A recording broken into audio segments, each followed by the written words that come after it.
Pues muchas gracias a Luis por sus palabras, por su presentación, a vosotros por vuestra asistencia. Vamos a ver, en realidad, bueno, lo primero es evidentemente reivindicar como propio de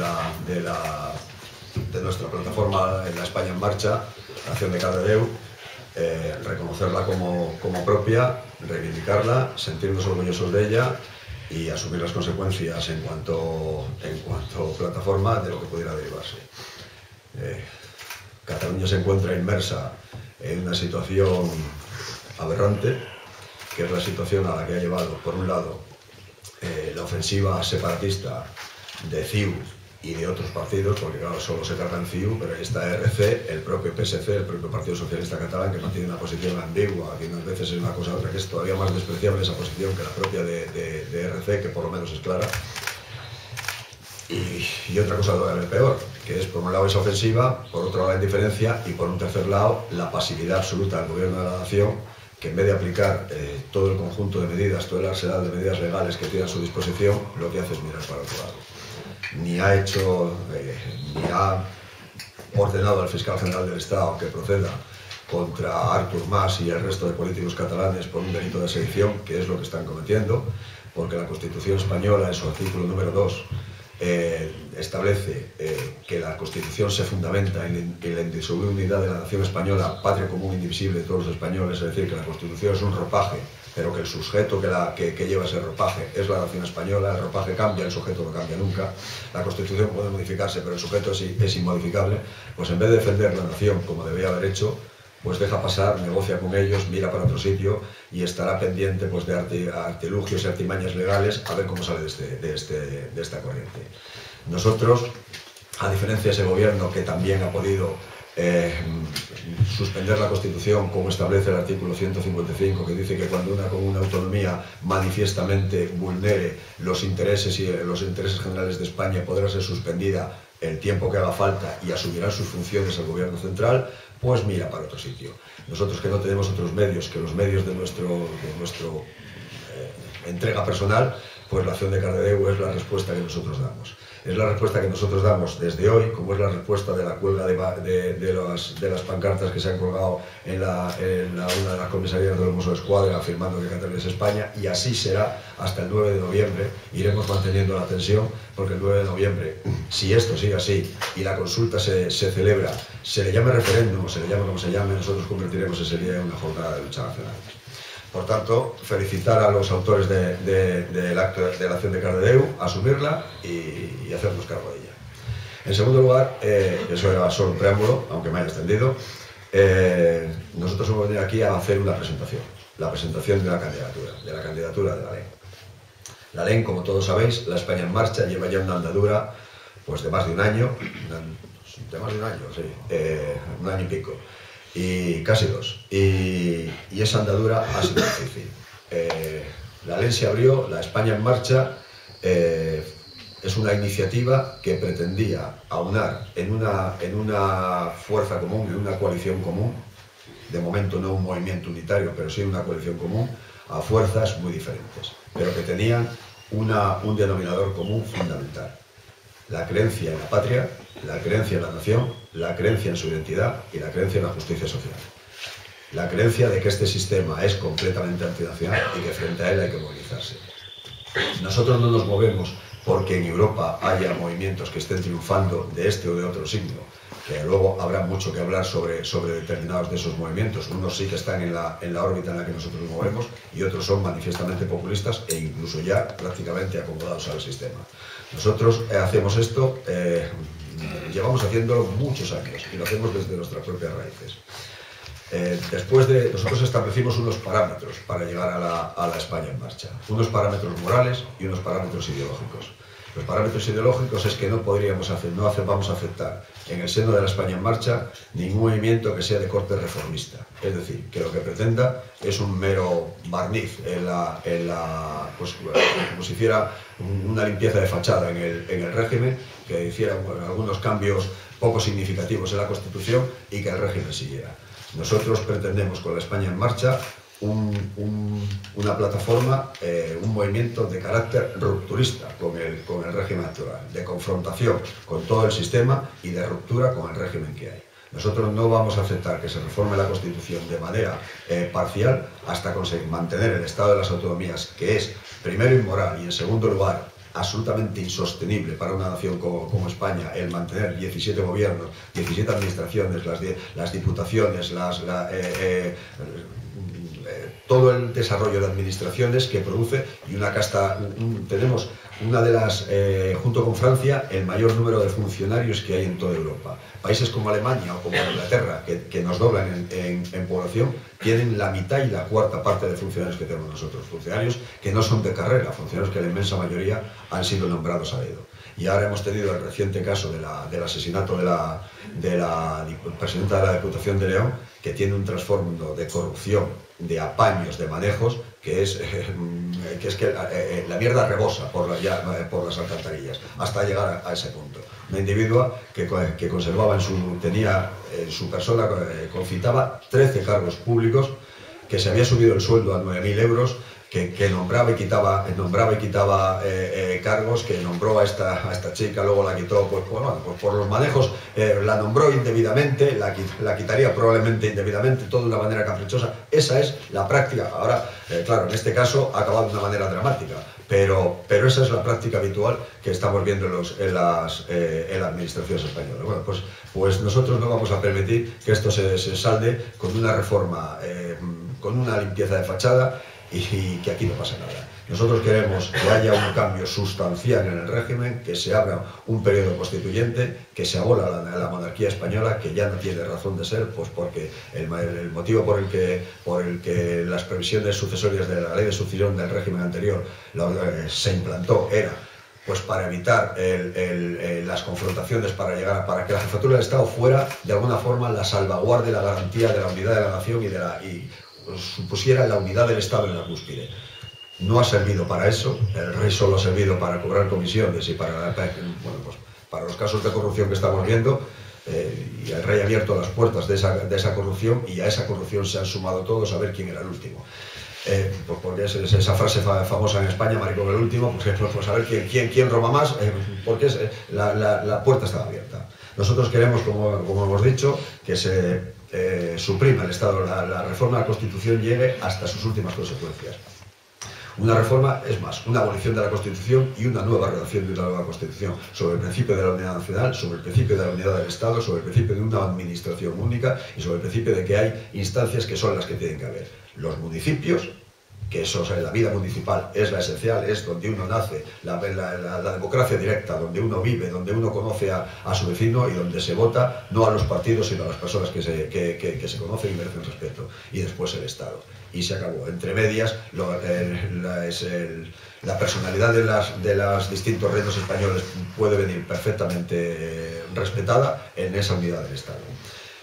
Pues vuelvo a repetir, había dos parámetros, el parámetro ideológico y un parámetro moral. Nosotros no podemos concurrir a las elecciones, y ahí está el caso de Soluciona, y por eso se han producido muchos de los hechos que se han producido en España en Marcha, porque no admitíamos ir con una gente que estaba condenada por delitos tan graves como era uno de los dirigentes de Soluciona, como era la contratación ilegal de trabajadores en situación irregular, en situación de desesperación, a los cuales explotaba, y la falsedad y venta de documentación de permisos de trabajo irregulares. Eso para nosotros es, primero, aberrante porque es un delito miserable; segundo, aberrante porque se explota a unas personas que están en una situación catastrófica; y tercero, aberrante porque supone introducir en España, nosotros que estamos en contra de la inmigración y sobre todo de la masiva, es regularizar, es darle un instrumento falso a una persona que al final se va a quedar en nuestro país. Era inaceptable el pacto con esa gente. Entonces, queremos que sepáis que no ha sido un motivo caprichoso por el que hemos negado, porque sabemos que ha habido mucha polémica en los medios, por el que hemos negado aquella solución que decían Unidos por España, que propugnaban algunas fuerzas, porque no podíamos ir con gente que eran auténticos delincuentes y que además al final, desde el punto de vista político, son liberales. Nosotros nos presentamos en este caso en la explicación de cómo hemos llegado a esta candidatura. Es una candidatura unitaria, como ha dicho muy bien Luis, de 4 fuerzas políticas. la Falange, el Nudo Patriota Español, el Movimiento Católico y Alianza Nacional. Para confeccionar las listas nosotros no hemos tenido en cuenta bajo ningún concepto solo las previsiones legales. En la ley de paridad, que es obligatoria, en que cada tramo tiene que haber un máximo de 60% de hombres y de 40%, es obligatorio establecer los tramos. No puede haber en un tramo de 5 hombres o 5 mujeres. Es el único criterio que hemos mantenido, por respetar la ley, porque de lo contrario la candidatura es admitida. Pero jamás hemos mirado si en el puesto tal iba un militante de Falange, si un militante del Nuevo Patriota o si un militante de Alianza Nacional. Nosotros hemos hecho la lista desde el punto de vista de que la candidatura sea una candidatura social. Por eso hemos elegido como cabeza de lista a un hombre como Jesús Muñoz, que no pertenece a una organización política, sino a una organización sindical. Él es el secretario nacional de comunicación del Sindicato de Trabajadores Nacionales Sindicalistas. Es una persona que tiene un predicamento en determinados sectores, en radio, en determinados sectores intelectuales y laborales, y por eso ha sido escogido como cabeza de lista. Y cerramos la lista, Manuel Andrino y yo, para demostrar que nuestras dos organizaciones respaldan sin fisuras la candidatura que hemos presentado. Nuestra candidatura la hemos definido en el acto de presentación en Madrid, que hicimos el 14 de mayo, como una candidatura nacional, una candidatura patriota en un sistema antinacional. Y entonces se dirá, ¿por qué si somos una candidatura patriota y el sistema es antinacional nos presentamos? Pues lo dijo José Luis Corral muy sencillamente, porque tenemos que establecer cabezas de puente en las instituciones del enemigo. Porque esto es igual que una ofensiva en territorio enemigo, pero tú tienes que establecer una cabeza de puente para ir liberando el territorio. Nosotros nos hemos presentado a estas elecciones con la práctica certeza de que no vamos a sacar un eurodiputado. Se requiere pues entre 240.000 y 300.000 votos para obtener un diputado, dependiendo el número de participación, que en este caso dicen que va a ser escasísima, pero vamos, en cualquier caso un mínimo de 240.000 votos. Y somos conscientes que ni nuestro presupuesto, ni nuestros medios, ni los apoyos que tenemos en la prensa, vamos, la falta de apoyos que tenemos en la prensa, ni la escasez de medios que tenemos, permiten alcanzar esos 240.000 votos. Pero es un ejercicio revolucionario, es una gimnasia revolucionaria, como decía Ramiro Ledesma. Es una gimnasia que permite engrasar nuestras filas, poner en disposición a nuestros militantes, hacerlos mantener el activismo que están haciendo y, en definitiva, es como ir al gimnasio o como correr. Te tonifica los músculos y te mantiene fuerte. Ese es el motivo. Y porque queremos saber cuál es la base social que tenemos ahora, después de una andadura de prácticamente 2 años, qué repercusión ha tenido social y qué repercusión ha tenido electoral. Eso es lo que nos mueve a nosotros, porque ni siquiera el Parlamento Europeo nos interesa. Se ha definido también nuestra candidatura como una candidatura social. Una candidatura social porque frente a la Europa de los recortes, nosotros propugnamos una Europa de la solidaridad. Una Europa que en vez de rescatar a los bancos, rescate a las familias, que en vez de rescatar a las entidades financieras, rescate a los afectados, que en vez de rescatar a todos los que han sido los autores de esta crisis, pues Bankia, las preferentes, los pisos que no se venden, o sea, las constructoras que han construido. En España se ha construido en estos últimos años, se los ha llamado la burbuja inmobiliaria, más casas que entre Inglaterra, Alemania e Italia juntas. Es que es imposible que un país con 46 millones de habitantes construya más que un país como Inglaterra, que tiene cerca de 80 millones, que un país como Alemania, que tiene casi 90, que un país como Italia, que debe tener 60 y tantos. Nosotros hemos construido más que los 3 juntos. Y claro, es evidente que eso no podía durar, porque hemos establecido nuestra economía solo en el ladrillo. Y ahora viene la segunda parte de lo que hablamos en Europa. Frente a la Europa que rescata entidades financieras a costa y que ajusta la economía, de manera que le da igual que con tal de que la cifra macroeconómica se cumpla, le da igual que mueran de hambre familias completas, que haya 6 millones de parados en España según la encuesta de población activa, que es la que de verdad vale, que muchos de esos, que haya más millones de parados, o sea, más parados que esos 6 millones, porque están camuflados. Los que hacen cursos en el INEM no aparecen como parados, pero tampoco cobran prestación alguna. Que haya 4 millones de esas personas que no perciben ningún tipo de prestación, que viven al límite de la supervivencia solo por el colchón familiar. Familias que, por cierto, quieren romper, y que si ahora estuvieran rotas, esto sería un estallido social, porque esas familias viven. Se ha dado en España un fenómeno que es un fenómeno increíble. Antes, cuando la economía era aparentemente próspera, pero el dinero fluía, la gente en su egoísmo mandaba a sus padres a las residencias de ancianos. Pues porque eran molestos que se pagara la residencia con su propia pensión y punto, y así no tenían que poner ellos dinero y tampoco tenían que soportarlos. Ahora se ha dado la circunstancia de que se está sacando a los ancianos de las residencias porque necesitan que esa pensión para mantener al resto de la familia. Es una situación aberrante, aberrante. Y estos que quieren destruir la familia deberían pensar que si esas familias no existieran, las calles estarían ardiendo, porque no pueden estar 4 millones de personas sin ningún ingreso y estar pacientemente en su casa. Están pacientemente en su casa porque hay unos padres, unos ancianos, unos abuelos que están sosteniendo esa carga familiar, a veces con pensiones humildísimas. Pues frente a esa Europa, la Europa que manda gente al paro, la Europa que ajusta las cifras macroeconómicas a costa del hambre del pueblo, la Europa que nos impone, hay 3 grandes organismos en la Unión Europea: la Comisión, el Parlamento y el Tribunal de Justicia. Bueno, pues nosotros solo debemos dar gracias a esos tres instituciones. De ellos hemos obtenido la derogación del decreto Parot, que ha puesto en la calle a prácticamente todos los terroristas de ETA que cumplían, que habían visto ampliada su condena por la aplicación del decreto Parot, que desde aquella famosa Inés del Río hasta todos los que han salido, que ha dejado en la calle a asesinos múltiples y que ha dejado en la calle a violadores múltiples.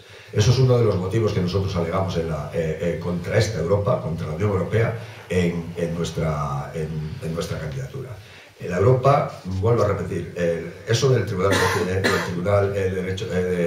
Europeo de Derechos Humanos, de supuestos derechos humanos, solo los derechos de los criminales, porque las víctimas no han sido atendidos. Frente a esa Europa que hace recortes, frente a la Europa que libera terroristas, frente a la Comisión que nos impone una merma de nuestras libertades, frente a la troika comunitaria, que es la que dirige realmente nuestra economía, que es la que establece lo que podemos y no podemos gastar, la que establece cómo tienen que ser las pensiones, la que nos ha impuesto la reforma laboral y nos va a imponer una nueva reforma laboral que todavía apriete más las tuercas a los trabajadores españoles. Frente a eso nosotros decimos que no. Porque aquí se ha asimilado, se ha creado una falsa silogismo. Aquí se entiende que Europa solo es la Unión Europea. Y la Unión Europea es un conjunto de instituciones. Europa es otra cosa. Europa es Grecia. Europa fueron las Termópilas. Europa fue Pericles. Europa fue Roma. Europa fue Julio César. Europa fue el Partenón. Europa es la que construyeron en España Séneca. Por cierto, esta calle es homenaje a él, la que construyó Trajano, emperador español, que fue el que hizo las máximas conquistas del Imperio Romano, la que incorporó Rumanía al Imperio. Europa es las invasiones vikingas que establecieron, germánicas, que establecieron todos los actuales reinos cuando sucumbe el Imperio Romano. Son los germanos los que establecen todos los reinos que ahora mismo hay en Europa, son fruto de esas invasiones. Europa es la Edad Media, Europa es la cristiandad, Europa es Felipe II y Carlos I de España y V de Alemania. Esa es Europa. Europa es Bulwer en la lucha contra la segregación protestante, y Europa es la que combatió en Rusia bajo las fuerzas del Eje, en donde estuvo presente la División Azul y que sucumbió en la Cancillería. Esa es Europa, y no lo que ellos dicen. La Unión Europea solo es una estructura que articula a una parte de Europa, pero Europa está por encima de esa estructura. Nosotros por eso decimos en nuestro eslogan: Europa sí, pero no así. Porque nosotros sí somos europeístas, pero somos europeístas de la Europa de las naciones, de la Europa que respeta la identidad nacional, de la Europa que mantiene los valores de las naciones como piezas fundamentales de la construcción europea, como sujetos soberanos, de la Europa que va a reclamar la justicia social, de la Europa que defiende su identidad racial y cultural. Nosotros tenemos en Europa, hay en España, cerca de 8 millones de inmigrantes extranjeros. En toda Europa, pues no sé si el orden es de los 57 millones. Es evidente para todos nosotros que eso supone la destrucción de la identidad europea. Nosotros propugnamos la reformulación de todos los tratados de construcción de la Unión Europea, del Tratado de Maastricht y del Tratado de Lisboa, y en último caso la salida de la Unión Europea, para construir la verdadera Europa. Nosotros queremos recuperar la moneda nacional porque el euro ha dividido a los europeos en europeos de primera, de segunda y de tercera categoría. La economía europea solo la dirigen unos cuantos, pues entre Merkel, la Troika, o sea, el Banco Central Europeo y el presidente de Francia. El resto de los europeos no tenemos ninguna participación en esa construcción, aunque nos sentemos en las instituciones, porque las instituciones se llevan los acuerdos que previamente han hecho estos tres factores. Y queremos la recuperación de la moneda nacional para poder manejar nuestra economía, recuperar nuestra economía, poder devaluar la moneda o aumentarle de valor en función de las necesidades monetarias que nosotros tengamos y para poder crear trabajo por nosotros mismos. Entramos en Europa en unas circunstancias, en una situación, nos metieron de cajón como pudieron el Partido Socialista en aquella época con Felipe González, pero con la anuencia de la derecha burguesa española. Nos metieron como fuera. A cambio, tuvimos que destruir todo el tejido industrial español. Éramos la tercera potencia, tenemos la segunda flota pesquera del mundo, después de la rusa. Éramos la tercera potencia en construcción naval. Éramos la octava potencia industrial de todo el mundo. Teníamos siderometalurgia, teníamos minería, teníamos astilleros. Todo eso, teníamos agricultura, teníamos ganadería. Todo eso fue levantado porque teníamos que entrar en Europa y no querían que hubiera competencia. La leche, se obligaba a matar las vacas porque la leche, porque había que venderse, los cupos de leche ya lo producían entre holandeses y alemanes. Y hubo que matar nuestras vacas obligatoriamente. Las que se negaba a aceptar el precio, se le decretaba que la ganadería estaba enferma y se mataban todas las vacas ya sin siquiera resarcimiento. Hemos tenido que hacer todas esas cosas y nosotros estamos dispuestos a combatir contra todas esas imposiciones. Por eso sufrimos la crisis como no la sufren otros países europeos. Otros países europeos tienen tejido industrial y nosotros carecemos de él. Es cierto que somos punteros en tecnología, pero nada más que en tecnología, y eso da trabajo para muy pocas personas. Frente a esa Europa del euro, nosotros defendemos la Europa verdadera, la Europa que hemos dicho. La Europa que nace en una conciencia en la cultura grecolatina, grecorromana, y que luego se permite. Europa, el concepto de Europa en realidad nace en los círculos carolingios, en los reinos francos de Carlomagno y sus sucesores. Ahí nace el concepto europeo. Esa es la Europa que nosotros defendemos. Esa es la Europa que tiene la herencia romano-cristiana, la herencia grecorromana, la herencia cristiana, la herencia germánica, y que nosotros somos depositarios de esa herencia. Frente a ellos, nosotros no vamos a pasar por el aro de la Europa de los mercaderes, de la Europa de los mercachifles. Nosotros propugnamos, frente a la Europa de la Comisión Europea, del Parlamento y del Tribunal de Estrasburgo, propugnamos una Europa que se circunscriba en tres grandes bloques. Un bloque político, una unidad política construida sobre naciones soberanas, una unidad militar, la salida de la OTAN para no depender, la OTAN solo es el brazo largo de los Estados Unidos para no depender de Washington. Hoy vivimos en una Europa que es dependiente, absolutamente vasalla de los dictados de Estados Unidos. Pues queremos un bloque militar que nos aparte de esa dependencia, y queremos un bloque económico, porque estamos viendo que países emergentes como China, la economía china, al producir de una manera tan barata, porque mantiene unos salarios de hambre sobre su pueblo, porque allí la economía no es igual, entonces con determinados salarios ellos pueden sobrevivir o en cualquier caso malvivir. Eso está obligando por competencia, al meter sus productos en Europa, está obligando a la bajada de nuestros salarios o a un fenómeno todavía peor, que es la deslocalización empresarial. Muchas empresas europeas se trasladan a países emergentes porque la mano de obra es más barata, con lo cual producen aquí, por un lado, la bajada de salarios y por otro lado el paro. Pues nosotros queremos un bloque político, un bloque militar y un bloque económico. Y luego queda un último bloque, el bloque social. Nosotros propugnamos mantener la repatriación de todos los inmigrantes no europeos de nuestro continente, porque no queremos que llegue a la situación de que con una política de natalidad como la que hay, una natalidad tan baja como es la europea, tan alta como es la de la población extranjera, y con una constante presión sobre nuestras fronteras y una constante instalación de extranjeros, llegue un punto en que una población extranjera sustituya a la genuina población europea. Entonces, en esos cuatro apartados es los que nosotros hemos basado nuestra candidatura. Nuestra candidatura está formada por hombres de la calle, por militantes, no exactamente por hombres de la calle, porque los hombres de la calle hoy, desgraciadamente, en España y en general en toda Europa, solo viven para ver la final de la Copa Europa, para ver la televisión y para... Bueno, es igual. Mientras tengan un sueldo y un sitio donde gastárselo, ya son felices. Los que proponen la candidatura son patriotas. Patriotas, uno de ellos con trabajo, otros sin trabajo, unos cobran el paro, otros no lo cobran, uno pasa, tienen una vida más o menos aceptable o más o menos desaguada, y otros tienen una vida muy, muy dura, pero todos están en la candidatura, porque a todos nos une un objetivo común: el deber imperativo, el deber sagrado de sacar a nuestra nación adelante, el deber sagrado de devolverle a la nación española su soberanía y al pueblo español la justicia social. Y como ha dicho Luis, nosotros pedimos algo más que el voto, pedimos vuestro compromiso. Y como dijimos en el último acto que celebramos, para nosotros la jornada de reflexión no está el día 24, sino el día 26. El día 26 analizaremos los resultados, pero los pasos son irreversibles. Los pasos que hemos dado son irreversibles. Solo indican un camino. El camino hacia adelante de la España en marcha, hasta conformar, se abrirá las puertas a otras organizaciones, siempre que cumplan con los parámetros morales e ideológicos que hemos dicho, y a partir de ahí, a ver si somos capaces de constituir un movimiento unitario que devuelva a España, por la vía que haga falta, por la que sea, otra vez su soberanía, su dignidad y su independencia. Esa es nuestra candidatura. Votadla. Muchas gracias.